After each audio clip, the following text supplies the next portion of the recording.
friends, in this video I am going to discuss about target organ damage in hypertension and the treatment of hypertension. Let's continue with target organ damage. And heart, eyes, brain, kidney and aorta are the organs affected in hypertension. First, heart.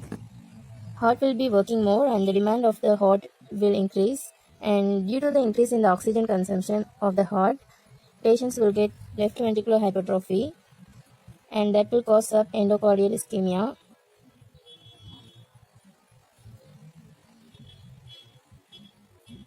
And in ECG finding, we will get ST depression. And most patients initially they will not take medicine, and they will come back to you with high BP like 160 over 100. They used to say like they will do yoga or exercise. It works obviously, but if you do it regularly, like at least you lose 10 kg, your BP will decrease by 10 millimeters of mercury if you are exercise or you do it with seriousness. And as a result, your eyes can also be affected, and the patients will get hypertensive retinopathy.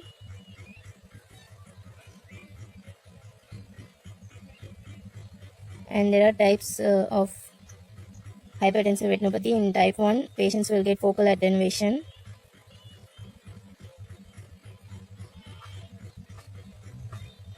There is spasm in the arterioles. Type 2 hypertensive retinopathy is type 1 plus arteriovenous nipping. Sallow sign will be seen.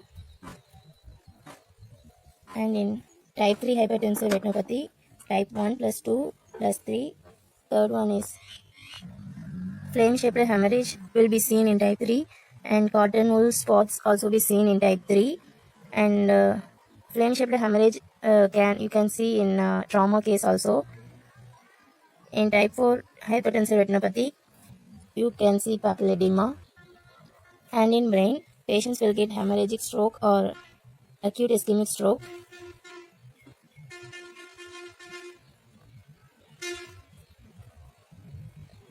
And acute ischemic stroke is the most common.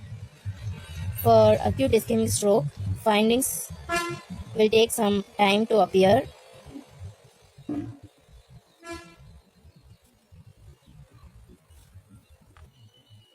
To differentiate the hemorrhagic stroke or acute ischemic stroke, non-contrasted CT is to be done, and most common site of bleed in hemorrhagic stroke is putamen. And in kidney, patients might get nephrosclerosis, and their GFR will decrease, and they might get chronic kidney disease. And your patient's aorta are affected, so the aortic dissection might happen. Aortic dissection is the most important one, and aortic dissection can occur in patients with undiagnosed hypertension.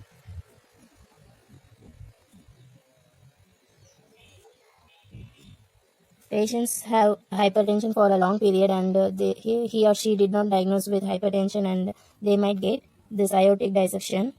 Patients will come with chest pain. They will have chest pain at rest.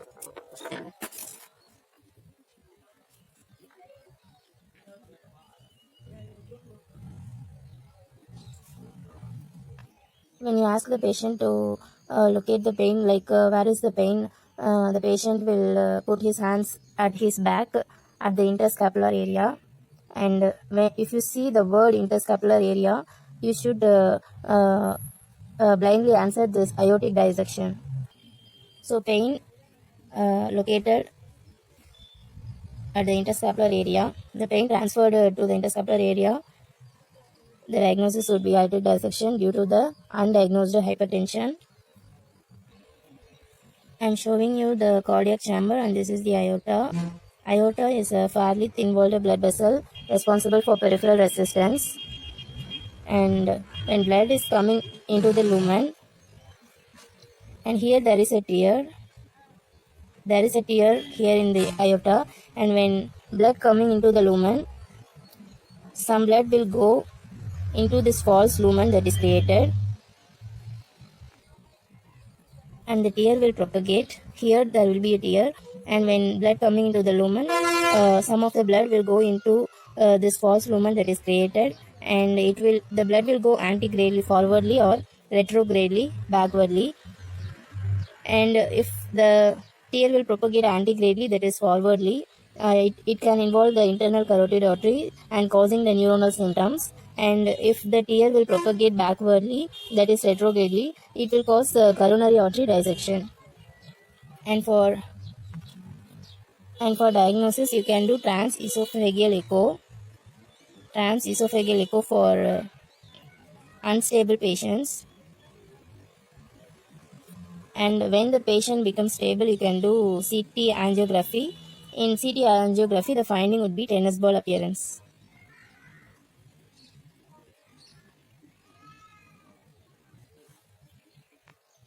Once we have understood the pathogenesis of the disease, we go for treatment for the patient. So we are going to calculate the atherosclerotic cardiovascular disease mortality rate.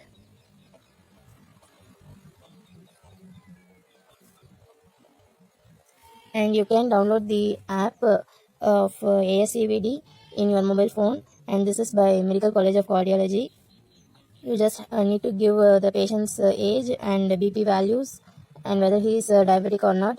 You are going to give cholesterol values, and you will get what are the chances of the patient dying over the next 10 years. Suppose I calculated the ASCVD mortality rate is more than 10% for 10 years. We should go for drug management right away. If the patient's ASCVD mortality rate is less than is like 1% or 2%, we can still go for non-pharmacological steps. So let's see what are the non-pharmacological steps we can do in hypertension. First one, the most important, is reduce the salt intake.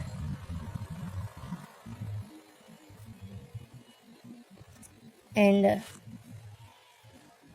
so your sodium intake should be decreased, and your potassium intake is to be increased. And the next step is the patients can take more of fruits, veggies, and also fiber. And they should not take red meat is not recommended.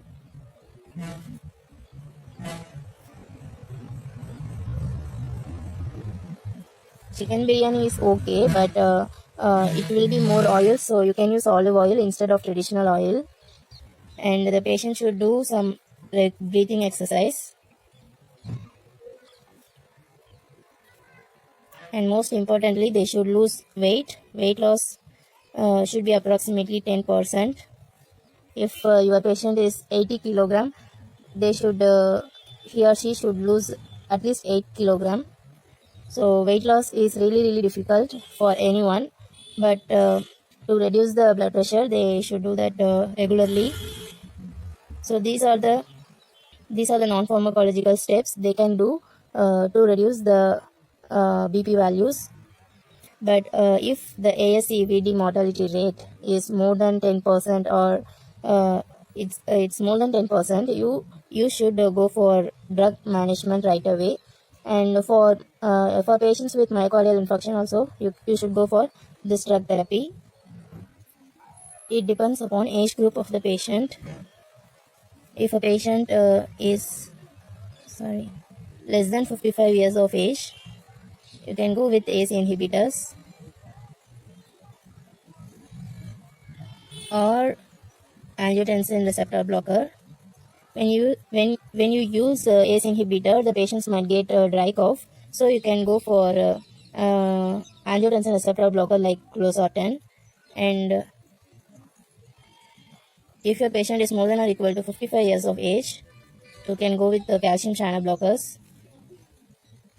For example, the patient is 30 years of age, and I'm going to give ACE inhibitor, and his BP is not yet controlled, so I'm going to add calcium channel blocker. if you use calcium channel blocker along with ACE inhibitors, you will be getting good BP control. And if you don't want to use two drugs, especially cost wise, that would be expensive, you can go with a higher dose of ACE inhibitors. And after you use the two drugs, the patient's BP is not yet controlled, you can add thiazide diuretics. And but take care, the long term use of these thiazides will damage your lipid profile. So for 60 years patient, you start with calcium channel blocker, and if the BP is not controlled, you are adding ACE inhibitor. And still after the two drugs, your patient's BP is not yet controlled, you can add finally thiazides. And what do you mean by resistant hypertension? What do you mean by resistant hypertension? Resistant hypertension is you used already the three classes of drugs and your patient's BP is still higher, like 150 over 100 or even higher. And why? Because resistant hypertension because of faulty reading or because of non-compliance in the patient. Faulty reading would be ruled out by measuring the BP again. Like your nurse or someone measured the BP, but you still measured the BP again. Faulty reading would be ruled out. And for non-compliance, if you take the history, the patient is not taking medicine regularly and his BP is obviously will be higher. So when would you give beta 1 blocker for a hypertensive patient? In patients with hypertension and coronary artery disease, we will give beta 1 blocker like corvidilol or metoprolol.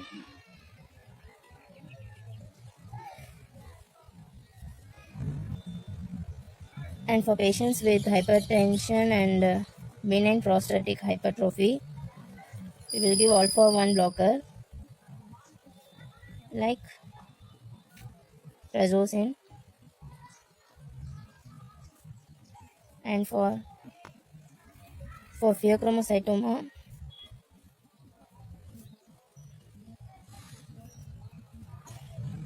you will give non-selective alpha blocker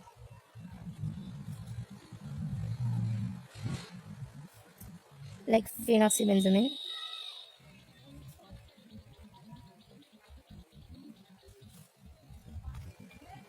Regarding ACE inhibitors are contraindicated in bilateral renal artery stenosis, and ACE inhibitors are not to be used in pregnancy. If a lady is pregnant and she is a known case of hypertension, and if she is taking ACE inhibitors in the first trimester, she did not stop it in the first trimester, what defect will develop in the baby, and the baby will get that would be organogenesis.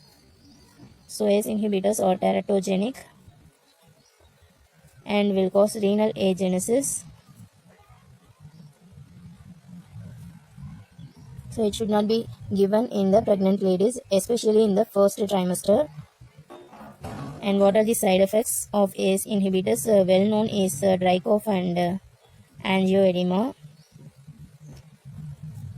And most importantly, the most important side effect is hyperkalemia.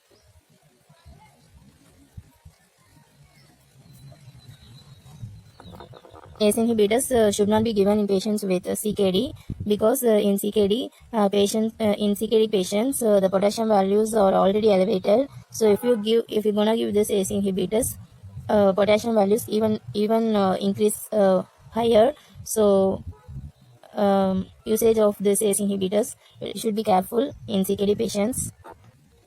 Irrational combination of drugs should be avoided. Like you should never give ACE inhibitors along with angiotensin receptor blocker. You should never give these drugs together, because it will cause the dangerous rise in potassium values. So you should be careful regarding the irrational combination of drugs. So that's all about the topic of hypertension, guys. So you should you should remember the BP values and the drugs, when we have to use beta blocker or when we have to use alpha blocker, and the irrational combination of drugs. And thank you for watching.